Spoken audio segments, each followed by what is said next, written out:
My name is Mark Marciano. For those that don't know me, my wife is right over here, my favorite person in the world outside of our boys, and the dog, certainly. But so my name is Mark, and I'm an optometrist. And we have two offices, one in West Palm Beach, one in Palm Beach Gardens. I'm a city council member here in the city of Palm Beach Gardens, and I've got one more year left, so that time is coming up. And I'm serving as the incoming president of the Florida Optometric Association. So life is busy. In our travels, in our lives, in our personal lives, in our professional lives, we all see and come across things that you get inspired by. Sometimes it's personal, sometimes it's your children, and other times it's something that you learned, something that you went to school for. I always had a passion for pediatrics. I never did specialize in it. Our practice kind of turned into the typical, 45 plus, can't read anymore, general like Todd, specialty contact lenses, etc. But it hasn't taken away my passion to see something go and get better. Randy did a lot of work with pediatric optometrists in California before going to optometry schools. As a team here, we've seen and we've always felt the need to try to find a way to expand that. So then time goes on, right? You live your life, you have your children, you raise your practices, you do what you do what we all do, but some things just kind of nag at you. And for me and for us in Palm Beach County and our Palm Beach County Optometry Association members, we've always had this desire to find a way to do something. And we've got some doctors here in the room, Dr. Candace Haynes, Deb Shim, who's one of my classmates from the class of 90-something, right? There she is. We're not going to get into that. But it's taken 20-some odd years of me being involved with optometry, my wife, Dr. Shim, Dr. Haynes, we had some other doctors that are not with us anymore that really had a passion for vision therapy, to find a way to try to get, how do you do this? Like, what are we trying to do? We all know, unless you're a parent that has a child that has a problem, you don't think about it. And if you are a parent with a child and you get them treatment, you send them to the Weiss School, you send them in a place where there is support, your children do better, and then you kind of move on. So it's very hard to establish and create change in a system where we like to diagnose and we like to label and then we move on. And the sad part is we know as doctors and as parents that that's missing a lot. And unfortunately, a lot of our kids fall behind. And then when you think about what that means to society, when you think about that, what it means to the number of prisons rooms cells that they're estimating is based on third grade reading. That's amazing. We know that, but people don't. And when you think about how we can change the trajectory of people's lives, children's lives, and society as a whole, by simply doing something as simple as making sure that a child's vision and hearing is diagnosed at the right time, at the right place, and is directed to the right path, can save really society in so many different ways. So where we are today. So this is a lot of talk, and it's really funny because things really happen very quickly over the past 4 or 5 months. One of my roles with the city is that I serve with the Palm Beach County Healthcare District. I serve on the Finance and Audit Board, and because I'm a budget guy, I like to look at numbers. And I get to serve there, and I was sitting beside a gentleman, Mike Burke, who I didn't know, and it turns out he became the new superintendent of schools, and we would just chat over the past couple of years about life, about what's going on with your family, etc. And then the CEO of the healthcare district is a friend of ours. Our son played soccer with her son for years. Funny that the medical director of the healthcare district, my son, our boys had ice skating lessons with them years and years ago. So it's funny how life puts you with people that you would never expect would ever matter. So one day after a meeting in September, I just was chatting with Darcy and Dalma and Mike, and we were just talking about schools and kids and the clinics that are here in Palm Beach County. All the hospitals and the clinics don't have eye care. They have pediatricians that are doing vision screenings. And then, of course, we recognize that the nurses are hired by the Palm Beach County Healthcare District. They're the ones that appoint nurses to our schools. And they're the ones that are doing the hearing and vision testing for our kids in school. So when you ask these questions about, well, how do they know about this? Nobody knows. Nobody knows, as Sue can attest. Not even half of our colleagues know.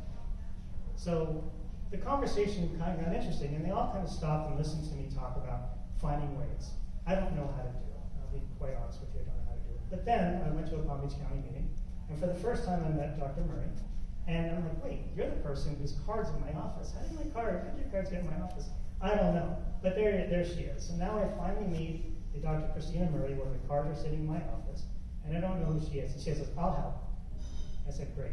So then, of course, I called Deb Shem, my friend, and I said, Deb, you need to do me a favor. I don't know how to do all this. Can you please send me some information? She sends me a notebook of articles, basically studies that are showing what we already know, but I needed the information because if ever we're going to go forward, we need to do that. And then Sue shows up. And Sue's super mom, and we need a super mom. You need someone that's going to just push, push, push. She has this foundation set up. She knows all about the foundation. She's going way too fast. I'm trying to pull her back and slow her down and say, Sue, yes, we are going to get there, but you have to remember the bureaucracy. So what I can bring to the table is I'm not going to create the programs. I'm going to help facilitate. And we've got doors open. We had a great meeting with the healthcare district. If you could see the look on the faces of Darcy and Dr. Andrews, sitting there when the three of us were talking to them, they were enthralled. They were, wow, this is amazing. I didn't even realize that this is a possibility, this is a problem for our kids. What can we do? They're asking us, what can we do? And we said, we want to get into the schools. And they said, you know what, we have a better idea. Why don't we set up a meeting with the Lantana Clinic, where we do a lot of pediatrics. We're going to have you come down, we're going to meet with the pediatricians, we're going to meet with the vision therapists, we're going to see what they do, and then we're going to try to come up with a pilot program within the clinic. Fast forward, we haven't made that appointment yet, we're there. So this is why we're going really fast, which is nice, but it's fast. The next thing was, let's get in touch with the superintendent. Let's talk to the superintendent of the schools. Great. Mike Burke texting back and forth. He gets COVID. Of course, the school, the district is, you all read the papers, what's happening with the school. You can't just call up these people and say, hey, let's sit down and chat. I mean, it's a big process. It's a big bureaucracy. We have a meeting scheduled with him next month, March 1st. We have a phone call scheduled to chat. So we've opened the doors. We've started the conversations with the people that matter. We have representatives from 2 private schools. We need to set up a program. We need to make this very, very simple, where we can show them, here's your kids, this is what you're doing, great, let's do this. And this is where my friends come into play, because I can't do it, but you guys know. This is how we can help you find these kids. We can take that information and we can direct them. Instead of you sending them over to child psychology, labeling them dyslexic, labeling them learning disability, labeling them ADD, putting them in special eds, let's find a way to put them in a program that's actually going to help them, make them better, make them a part of a regular curriculum. Because to them, it's not about, yes, it's about the children, but for them it's about how do we do it, how much money can we save, how can we improve our grades in our schools, and how can we eliminate some of the bureaucracy and some of the red tape that is stuck in the system. The system is big. The healthcare district is big. The school districts are huge. Talking to Congressman Mast, wonderful. Gives us an opportunity to put us on the radar. And I've met him many times. I know he's got 4 children, so this is good. We get a chance to talk to him. Talking to the education department at the state of Florida. That's really good. But where this comes in, the people that are here, is going to be helping us create a program that we can take not only in your school and in your school and in the district, but beyond. Okay? So this is really the first time in 23, 24 years of practicing optometry that I actually feel like we have something maybe moving in the right direction. And it's exciting because, you know, we don't really get a chance to get to this point ever. We talk about it, but then you go home at the end of the day, you're tired, the dog wants to go for a walk, you know, you just don't feel like it anymore, and the next day comes by, next thing you know, a year goes by, nothing happens. So we're seizing the opportunity, we're seizing the momentum, we're gaining some excitement, and although the crowd here is small, I think it's important.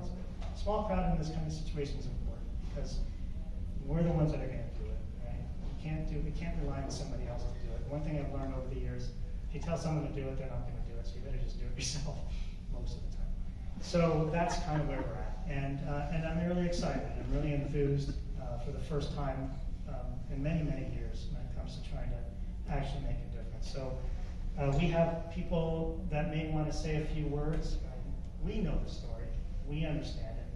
The doctors, the technicians, the people. But if anybody has any other statements or comments, now's the time. And then we're going to come up with a program to make it better. And I don't have a check that big, but I do have a check for you. And it's the belief, like if you don't do it yourself, if you aren't willing to put up the money and the time, then how are the people going